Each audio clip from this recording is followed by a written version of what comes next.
Mhm. So thanks everybody for joining today for our talk. So the event today is brought to you by DataTalks.Club, which is the place to talk about data, which is a community of people who love talking about data, and we have weekly events. So today is one of these events. So if you want to find out more about our events, so go to our website, DataTalks.Club/events. And if you go there, you see all the events we planned. And we actually have two types of events. So one event is a webinar event, like we have today, where we have a presentation and then with slides, and then at the end there are questions. We typically have them on Tuesdays, like today. And we have live podcast events, usually on Friday, when it's less technical, more just live discussion about certain topics. So today we will be talking about active learning and self-supervised learning. Then on Friday, we will talk about data ops. And then you can check what we have for the next weeks if you go to our website. And yeah, so if you want to stay up to date with our events, so one thing you can do is, of course, join our Slack. Then you can subscribe to our newsletter, and every Monday you will receive a list of events. And then you can also subscribe to our YouTube channel, and then you will get a notification when a new stream starts. So that is all from my side. Igor, the floor is yours. Thank you very much for the introduction. So let me share my screen. Do you see it? Does it work? Yes. Yes. Awesome. So hi, everyone.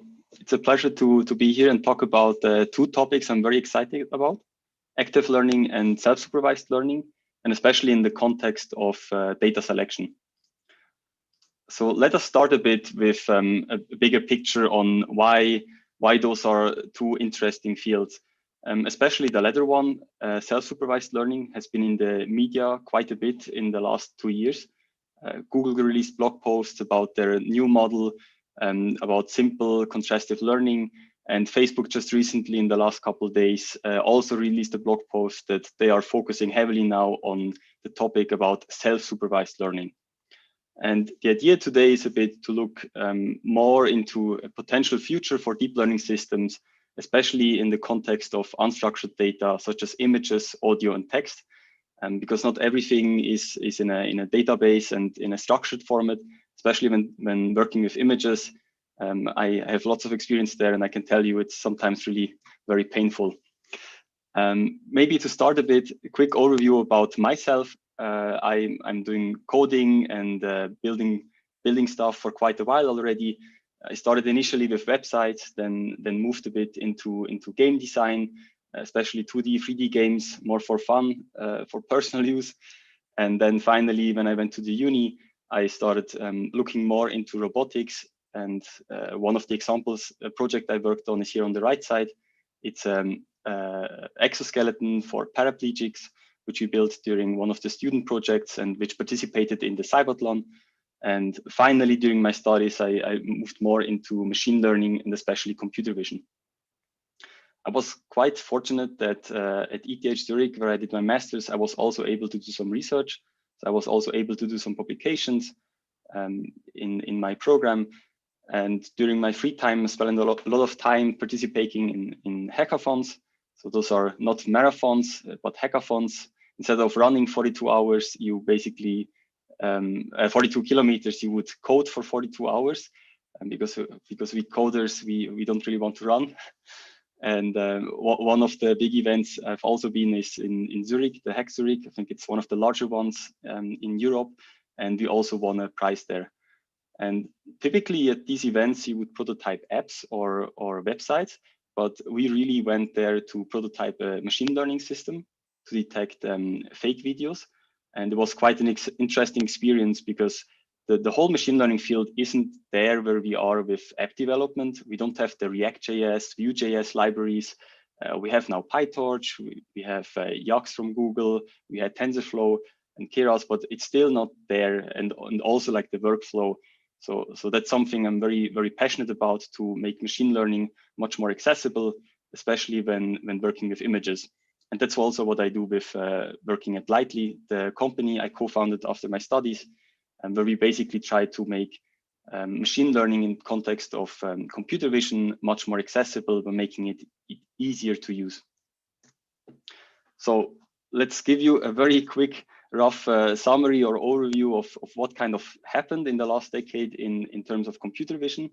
I'm not going to talk about the models itself or the accuracy, but I'm more interested in the data. Maybe some of you already know, in 2012, there was this big moment, people call it the ImageNet moment, where AlexNet, one of maybe the first popular neural networks, won the competition of classifying images. And if you look a bit on the bullet points I highlighted on the left side, the data sets since then have been grown bigger and bigger, especially the internal ones in large companies. So whereas in 2009, we had smaller data sets, maybe 60,000 images, or ImageNet already then was a few million images. Now the internal data sets at the big companies are already in the hundreds of millions or even at the billions.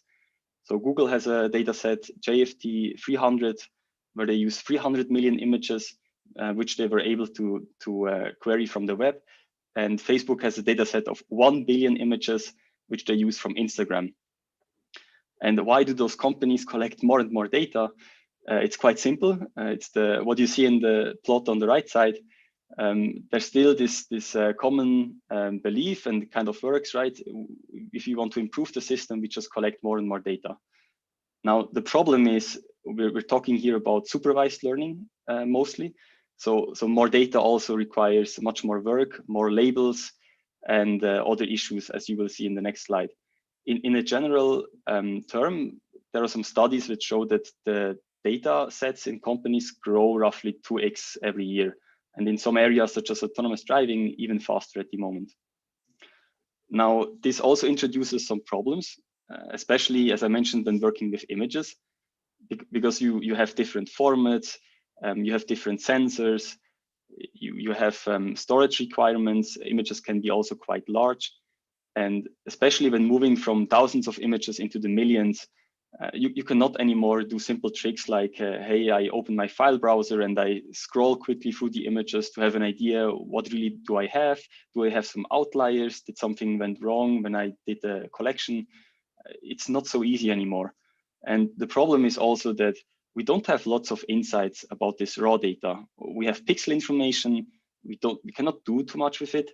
If you're lucky, we have some metadata like a timestamp, GPS information, or something else about the procedure when we collected the data. And the third problem we have is that data sets are still very task specific. So when what we see very often in industry is that a company would collect new data for a specific task and would also annotate it in a special way. And there's no really recycling going on. So if I have a new project, I would start again collecting new data.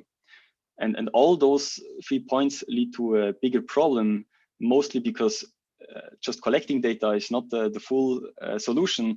We also need to label it, especially images can be quite expensive. I have here an example. If you do a typical task, which is object detection, for one image, it would take you 5 minutes of a human worker to do the labeling. If you do a more difficult task, such as segmentation, so in object detection, you basically do bounding boxes around the objects, right? Like this is a car, this is a pedestrian. And in segmentation, you would do this pixel-wise, like telling for each pixel to which class it belongs. And this takes up to 1 hour per image. And if you now have a data set of 1 billion images, you cannot spend 1 million hours in annotation. It's just not feasible. And it's also very expensive. So this is the problem. And luckily, there are also potential solutions to these kind of challenging times ahead of us. And I want to talk a bit more about the 2 topics I'm also personally very excited about. One of them is active learning, and the other one self-supervised learning. So in the first one, in active learning, the goal is to use a feedback mechanism from the model to improve the selection process of the data. What this means basically is you would start collecting the data, and instead of labeling all of it, you maybe start labeling 10%. And then you take the 10% you train a model with it, and then based on the model predictions on the unlabeled data, so like the remaining 90%, we would do another query of which data should be labeled. And we can use the predictions of the model to do certain queries. Like we take the data where the model was not very certain about the label of it, for example. So this is active learning. Now, the second part is self-supervised learning. And self-supervised learning, I would say it's more marketing than actually something new. You could say it's unsupervised learning or a subfield of unsupervised learning. They call it self-supervised because it takes supervision from the data itself. So we use the data itself, like we use the image to get some pseudo label out of it to solve a task.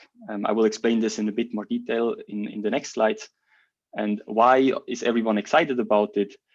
There's this cake analogy from Jan LeCun. I'm not sure whether you're familiar with that, but basically he describes the machine learning areas with this cake. On top there is the cherry. He says it's a very small thing, and the signal you get from a small thing is not so strong. So this is what we do in reinforcement learning. For every one of you who already trained the reinforcement learning system, it takes a lot of training steps. You try to do some tasks in an environment, and basically after a few thousand steps or a few hundred steps, you get a reward. So the feedback is very, very small. And the icing of the cake, he said, hey, this is the supervised learning approach. You have much more of it. It's more feedback. You have maybe labels on a class basis. This is a car, this is a tree, but maybe you even have more information on a semantic level, like which pixels belong to which class, or even more detailed tasks you want to solve. And the third area, the self-supervised learning part, is basically the content, like the inner of the cake. And the idea there is that you have a very, very strong feedback signal because you can use data itself. So you can produce a lot of kind of pseudo labels to solve the training procedure. So I'll now jump into a bit more detail of the two areas. First active learning and then self-supervised learning. So I mentioned before in a brief nutshell what it is about. On the right side, you see a picture which summarizes it again, maybe a bit more explicit. So you would start here on the right image, but on the left side of it, where you see this labeled dataset ellipse. So basically you start with a little bit of data, you label it, and then you learn the model, and you run the model on the unlabeled data set. And what you then do is, based on the predictions, you do something, we call it query, or we do a selection of the new data which we want to label. Now, for this selection process or query process, there are different algorithms available. If you look at the bullet points on the top left, I highlighted some common ones. There are methods which use the entropy of the prediction. Others use the uncertainty, and even others use the ensemble of multiple models. The ensemble one is one which works quite well, but is also very resource hungry. So what you could do there, for example, is if you have an animal classifier, if you have 3 models and an image which is unlabeled, and the 3 models disagree. So one would predict, hey, this is a dog. The other one would say, no, this is a cat. And the third model would say, no, it's a horse. You could say, hey, this image has high information content because all the models disagree. Whereas in another image where all the 3 models say, hey, we all 3 think this is a dog, maybe there is not too much information in it, and we can just drop it and not label it. Now, the problem with active learning is it's not so easy to get it working properly. Otherwise, it seems like a very promising field, right? You can figure out what to label and be much more efficient. And there are 3 problems we very often see. And one of them is that there's a strong correlation between the similarity of the query samples. And what I mean with this, let me give you an example. If you have a classification model which tries to figure out whether in an image is a cat or a dog, and you train the model with a little bit of labeled data, And then you want to do active learning. So you have a lot of unlabeled data at hand and you run the predictions on it. And now suddenly the model is really bad at has a low confidence, for example, at Chihuahua images, because he thinks that's a cat. Now, the problem is if you now just run the query on the unlabeled data, you might query for all the Chihuahuas. And suddenly the labeled data set is flooded with images of Chihuahuas. Even though we like Chihuahuas, it might introduce some issues with the balance of the data set, because suddenly there's this one breed of dogs which is completely overrepresented. And this is a big problem very, very often in industry people face, because that's something happening very, very quickly. And the second problem there is that there are not too many frameworks available and also resources. There's still ongoing research. I think the frameworks, one of the most popular there is Modal. It's a module for Python, an active learning module. And it's quite popular, especially in the context of structured data. It's also compatible with PyTorch and TensorFlow, but it kind of has some limitations also when it comes to scalability. That's also why we actually integrate active learning into our framework. I will talk a bit more about this in the next slide. And the other problem we also very often see is that there's sometimes not much improvement if not used properly. So we had one call with a car manufacturer where they told us, hey, we set up active learning, and then we were running the whole pipeline for 6 months. And it's not easy to set up this pipeline. It involves the good coordination between the model predictions, human annotators, and this feedback loop. You really need to tightly integrate it. And then this car manufacturer told us after 6 months, they did some testing and figured out that a random selection was actually on par of the active learning approach. And then they dropped active learning again and switched back to random selection. And the point there is really that if you integrate something new like this, it's with everything else the same, you should really test it and benchmark it first, and also figure out whether you should maybe change some of the parameters. If it's not going to be just working by just adding it to the pipeline you have. So I think it's really there's some tricks involved. Now let me also talk briefly about self-supervised learning. It has been quite popular in the recent years in the context of NLP. This is natural language processing. So it's when we work with text. Maybe you heard about BERT, the paper from Google, which has been very popular in this field. And there's also an image on the right side. So what we do in BERT for pre-training or self-supervised training is that we take a sentence and we remove some of the words and train the model to predict the missing gaps. And there are very similar approaches also to images. As you see here in the second image about context encoders, this was a work from Efros lab, I think from Berkeley in the US. And what they did is they took an image, they removed some of the content, and they trained the model to predict again the missing content.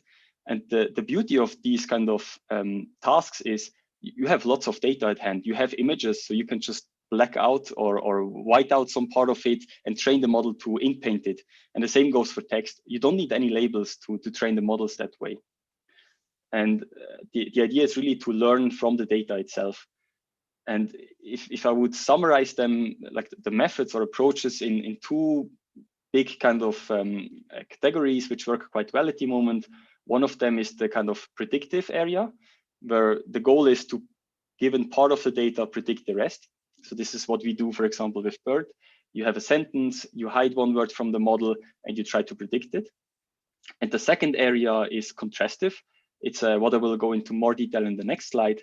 So the idea there is that you create multiple views or augmentations of the data, and you try to relate them. So for example, you have two augmentations of the same image, and you try to predict which augmentations are from the same original image in a batch of other images as well. So now, what can we do with this self-supervised learning? Why is this very interesting also to use for other tasks? What you see here on the right side is an example of this SimCLR paper from Google. It has been released not even a year ago. And this is what I mean with this augmentations. So let's start in the image at the very bottom. you should see on the left side the dog, and on the right side the chair. And what we do from the two images is we create augmentations. So basically we take a random crop, we do some random color changes, maybe we do some grayscaling, and then we have one example of the dog, and we do this another time, and then we have another example of the dog. And then we do the same for the chair. And we now train the model in a way, so you see there is a CNN, this is a convolutional network, and we use this for feature extraction. And we train now the model to relate that, hey, the features extracted from the dog images should be very close to each other because this is a dog, they are related to each other. So there's the upper part of the dog, the head, and there's the legs. And the same goes for the chair. And this is kind of a puzzle game. We kind of train the model this way, and this works really well. If you go to the numbers on the slide, so first we train a ResNet, for example. So this is a residual network commonly used in computer vision. We train this first to get good features during the proxy task. So it's not the real task. Nobody cares about solving this puzzle, but this task is helping us to get good representations of the data. And then once we did this, we can use the learned features for what we call a downstream task to basically train a linear classifier on top. It could be an SVM, it could be k-nearest neighbor, whatever. You run them on the representations you get from the CNN, and then you can do the classification task or even some object detection or segmentation on it. And it really works very well. So you can easily achieve 90% accuracy on CIFAR-10. So this is a smaller data set in computer vision. And it's also very, very close to state of the art on ImageNet scale data sets. So that the takeaway message from self-supervised learning is that we can train a really good feature extractor without requiring labels, which is really exciting. And what we did with Lightly, with our company, is we do self-supervised learning in-house as well. So we use it for the data selection, what you will see in a slide. And we also released the framework open source. It's very easy to use. It's built on top of PyTorch, and you can also use it with PyTorch Lightning. You see some example on the left side of the code.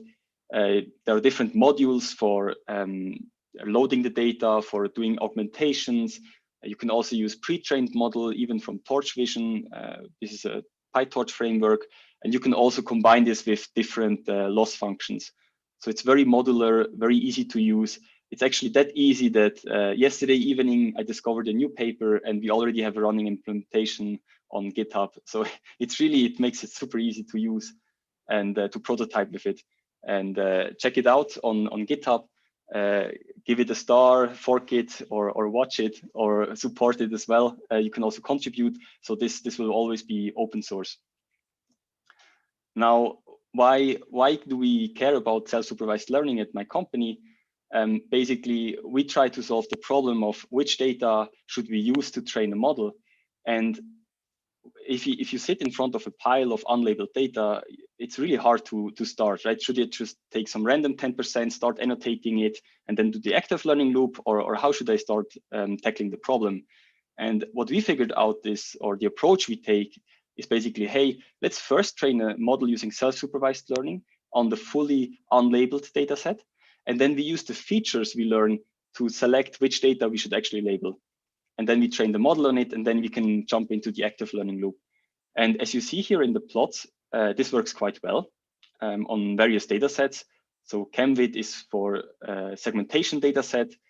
On the left side, on the right side, Kitty is an object detection data set, has been used as a benchmark for autonomous driving. It's now a bit older, I think like 6-7 years old. But what you really see is that the smart selection strategy based on the features outperforms just random subselection. And you need to keep in mind that here we only change the training set. So the model, the training procedure, and the test set are kept all the same. And the fun thing is you can even increase the maximum test accuracy by reducing the training set.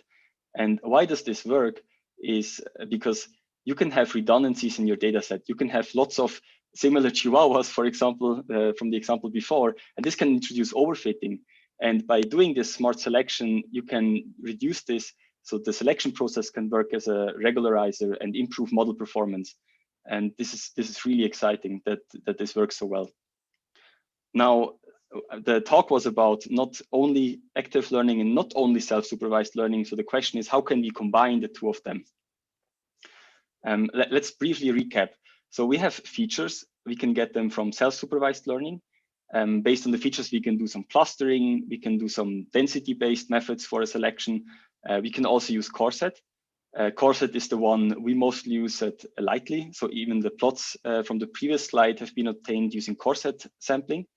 And to give you an idea of how, for example, Corset works, I have the plot on the right side. I hope you can recognize that this is like a scatter plot of some smaller points.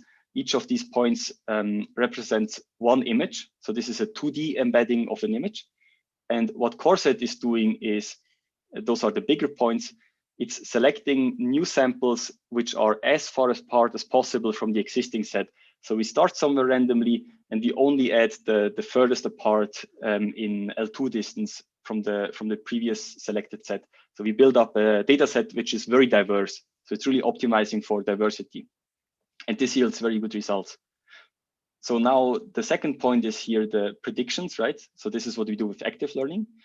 We can use uncertainty, entropy, even other methods like the ensemble methods. But as I mentioned before, the problem is you can run into querying too many chihuahuas. So how can we combine the features and the predictions in a smart way to solve this problem? And this is, we call this internally Coral. It's basically Corset with active learning. It's a very, I think, genius idea to combine, hey, we want to aim for a diverse subset, and at the same time, we want to select samples where the model is not very certain about. And we will release this actually in a week in the as part of the open source repo as well. So you can also run it on your own data sets. So this was it already from my side. I hope I was able to tease you a bit, give you some rough idea on what is active learning, what is self-supervised learning. Feel free to reach out to us, also to me personally, if you have any questions after the talk here. Thank you very much. Yeah, thank you. Do you have maybe like a short demo? Because I remember what you showed me with this closed data set. I don't know if this is something public, but maybe you have some website about that. It was pretty awesome. Yes, let me, you still see the presentation, right? Yes. Now my screen. So let me share this. So this is the web app we have. So we're currently also releasing an update here. And basically what happens here is you can upload your data sets. You can start with working with the full data. You can query some random images. So in this example here, this is a data set of a video feed of a bed with a pillow, and then there's some action going on. Something is falling down. Now, the interesting thing here is, if you look at it from the distribution point of view, maybe let me zoom in here a bit, you have many clusters of very similar data. I think here, yes, you see them. So those images all look very similar, right? So the model really learns to relate similar images, whereas over here, it should look differently. Yes, it works. So the approach is able to cluster the similar images together. And if you run now this Corset algorithm on it, what happens is, I'm not sure whether you can see this from the lower resolution from the stream, but if you start at very few samples, you see that they build up a set which is spanning the whole area.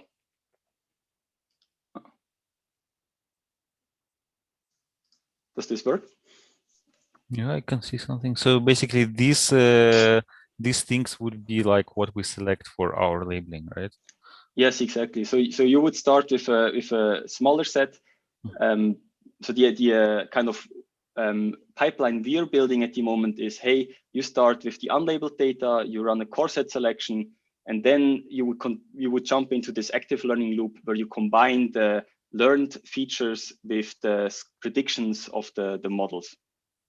Mm-hmm. Okay. And the UI is it a part of the open source project, or this is something? No, the UI is part of our platform, but all what you see right now is also free. So it's this is part of the freemium package. Okay.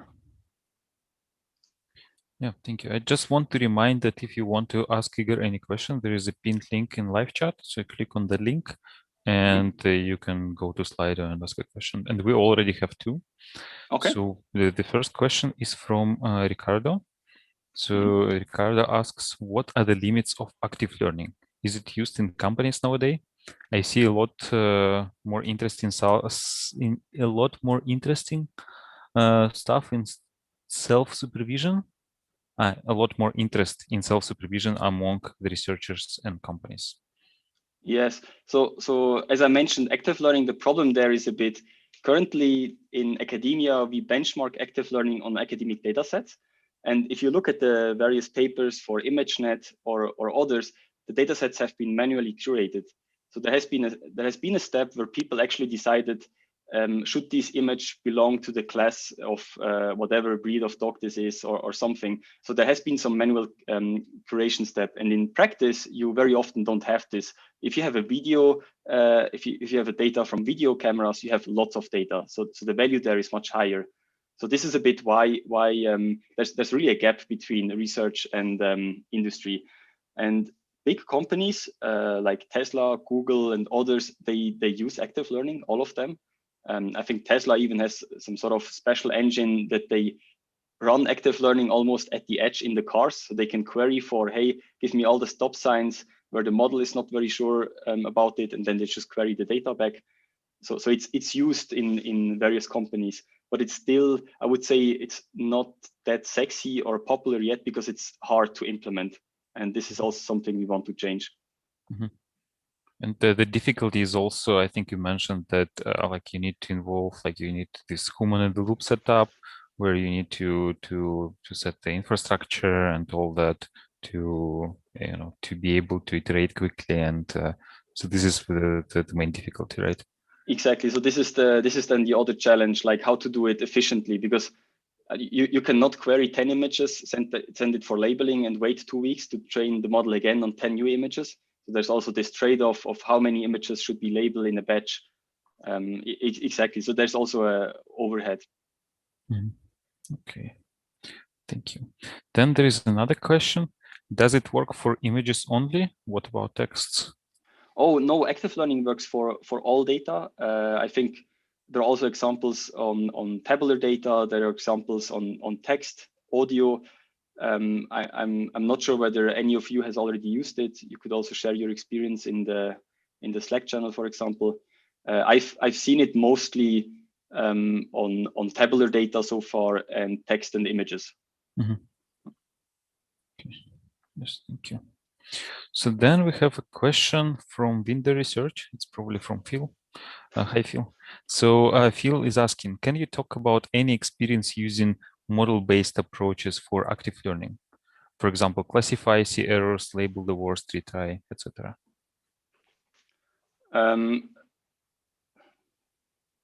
So I'm not sure whether I understand the question properly. So the approaches, most approaches I know are model based. So it's basically based on predictions from the models, and so there are different querying strategies based also on the task you want to solve, and also some idea of what are the challenges. Do we have many outliers? Do we think that we have a new domain of data coming in? So those are also challenges, right? If you do, for example, autonomous driving, if you work in this field, you very often have new environments. Suddenly you have data coming in from the winter and not the summer anymore. So you have to deal with it a bit in a different way. Yeah, so thank you. So if you want to ask a question, so there is a link to Slido in live chat. You can also just write something in the live chat in YouTube like Phil did. So yeah, maybe let's just give a couple of I don't know, 1-2 minutes for if somebody wants to ask more questions. And yeah, maybe while we're waiting for more questions, maybe you can just briefly show us the GitHub repo you have. Oh yes, of course. And like maybe there's also an instruction how to play with the library, how to run it locally. Yes. I think you should see my screen. Yes, yes. Yes, so this is the repository. We have actually plenty of tutorials as well. So there's one on Cypher 10. There's also one on the clothing dataset from you. This is actually using the SimCLR model from Google. I mentioned in the presentation. Let me maybe zoom in a little bit, and it really works quite well. So I think in this example, maybe we also show some plots in the end. Yes, so here we do a nearest neighbor search. So the fun thing about active learning is that the augmentations you pick are really relevant for the learned representations. Because if you take, for example, random color change, your model is learned to be color invariant, right? It ignores the colors because it sees the same genes, but maybe in green, in red, in blue, and it learns, hey, this all the same genes. Now, if you do this with the colors, it could also end up that the model thinks, hey, some structures are also the same, because you can also do augmentations based on the structures. And what happens sometimes is that you really need to be careful about the augmentations. So in this example here, the nearest neighbor to the image on the left side, this is a genes, is another genes. So this works quite well. But then the next nearest neighbor is the jacket here. And here you see some other examples. Of course, there's also some thing with the background. You have lots of different backgrounds here. Here it kind of works as well, a little bit. You also see the distance, so those are all still quite close to each other. Here with the jeans and pants, it works kind of. So those models are still very how would say, sensitive to augmentations, and this is also a big research topic to change that. Or like to figure out what are good augmentations. Yeah. And I think here we even train it with color invariance, and then you see, hey, now similar colors are really grouped together. Yeah, nice. So there was a question about your background, like what did you study? So I studied electrical engineering. I was more doing hardware and software in my undergrad. Also quite because I was excited about microcontrollers, Arduinos, Raspberry Pis, and so on. Then moved more into pure software or machine learning, because I realized like I'm not that excited about power supply circuits and everything. So I moved a bit away from it. But I'm still from time to time doing some side projects. Was it your side project at the beginning, Lightly, or it wasn't? Actually, Lightly was it was a problem we had for a previous project, and then we started working on it. But very quickly we figured out that there's value in it, and we started the company. So it was first like a project at university, and then no, it was actually more me myself starting to try to run some benchmarks. I was trying to figure out, can we do smarter selection than random selection on the data? And initially, lots of friends said, no, don't waste your time, doesn't work. And I just continued working on it. And then I saw some first papers in the field, which got me even more motivated. So there's one paper from Google and one from NVIDIA. I think one is called the 10% you don't need, where they really highlight in the paper, hey, on the large data sets like ImageNet, there is redundancy, you can remove it and improve the accuracy. And then we just continued working on it and made it work. But I'm a bit sad that there's so little research in this area, because everyone is optimizing architectures, training bigger models, larger models on larger data sets, before actually focusing more research also on, hey, do we even need all this data, or can we do it in a smarter way? Well, the amount of computing power we have is limited, right? So there's an upper bound of how many GPUs we can use for training a model. So probably at some point, we will reach that, Yes, that, and then that, we will that's direct true. research. Yes. Some companies, if you read some of the recent papers, you're like, oh, okay, they used 500 GPUs for 8 days. Oh, okay. Yeah, why I'm not not? sure how we want to do it. Okay, there is another question from Phil, a follow-up question. So Mhm. you mentioned that it's hard to get active learning working properly with correlations being one issue. Mhm. Can you please expand on those issues? Yeah, so it's what I tried to explain with the example of chihuahuas, right? So we could also look at the example images here. So if I have a model which is trained on a little bit of data, and now I want to query new data for labeling, I usually do this in batches. So I'm not just taking one image. I maybe take a group of 100 or 1,000 images. And if my model is particularly bad at those kind of images here, so the gray, bluish pants, that because the model is bad at these kind of images, and if I use a query method which just goes for low confidence, I would end up querying lots of those images. And because the model is really bad at this particular set of images, and if I have a lot of unlabeled data available, it will just query all of it. And then I really end up with 1,000 images which look almost the same. And what happens then in my training procedure is that I have this over representation of this gray bluish pants, and this hurts then the model performance again. So this is kind of a ping pong game where your model overshoots in one direction because it just has too many training examples now. And this quite often happens because it's also hard to prevent if you don't use the features or something else combined with the predictions of the model. And is it related because like that was just the first part of the question? So the remaining part is any issues with the querying selection? Is it something you just talked about, like querying the unlabeled data set for the next portion, or? Yes. So the biggest issue we see there is the compute you need, because if you want to consider also the diversity of the examples, so you want to use the features as well, you really have lots of vectors available. If you have a data set with 1 million images where you can query from, you have 1 million feature representations. And if you run an algorithm having a n² complexity, it gets quite complicated to make it run efficiently. So we even had to switch from Python, and I'm a big fan of Python and NumPy, but we had to switch to C++. So we use Swig in the background to compile C++ bindings for Python to make those kind of selection processes more efficient.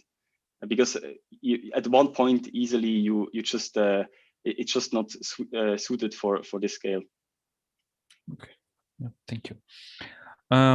Do you know about any cool examples of combining reinforcement learning and self-supervising learning? There is, I think there is also from the lab of EFROS, there is one paper about online learning. I think even, I can quickly go to our likely AI advantage. I think we have it even in our blog post somewhere. Lifelong learning, oops, here it is. I think it's this one.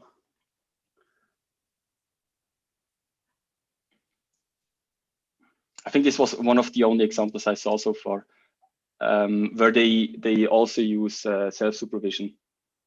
So the idea, so I think there are two areas where it's mostly interesting. One is adaptation to new domains. So you can use self-supervised learning to just train the model a little bit on this new domain of data, and then you don't need lots of training examples. And I think some other examples are using other techniques as well. But I think this is maybe one of the most related papers. Also, let me know if there are more, because this is also an older one. And self-supervised, the term is not that old. So probably you would need to search for unsupervised reinforcement learning. What do they do? I see the images of Super Mario, but what do they do exactly? I need to. I would need to have a look again. Okay. To what they exactly do. Curiosity-driven exploration. That sounds very interesting. Yes. I think they don't have a better explanation, but have a look at this one. Okay.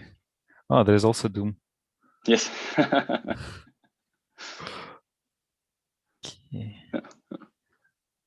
Okay. Efros has lots of good papers in this area. Really big fan of him. Does Lightly support distributed SSL? SSL, I think it's self-supervised learning. Yes. If no, do you have any plan to include that? Yes, we have plans to include it. You could also contribute to it as well if you're interested. We found some approaches. I think it's especially the collection of the negatives. So if you do this contrastive learning, you want to have lots of negative examples, and you would just query them from all the available machines. And this should be not too complicated, but we didn't have time yet to implement it. So, but this is something on the roadmap for sure. Okay. Well, yeah, I don't know, like maybe let's wait for another minute for more questions. And if there are no any questions, then we can just finish it. So just check if no, there's nothing else in chat. Maybe one thing which is interesting to highlight is in some recent papers, they were able to show that self-supervised pre-training improves across ImageNet pre-training. So this is quite exciting, and especially here, I think for object detection. So let me explain this table here. This is Pascal Walk and this is Coco. Those are two common, especially Coco is a very common data set for object detection. And now we have a model we trained on Scratch for object detection on this data set. It has a quite low mean average precision. This is the accuracy score.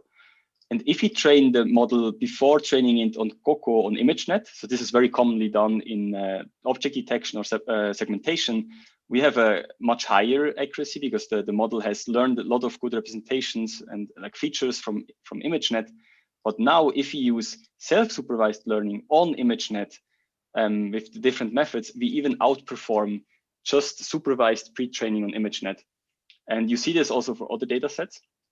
So this is really cool because it shows you basically that with self-supervised learning, you can learn more rich representations of the data set for other tasks.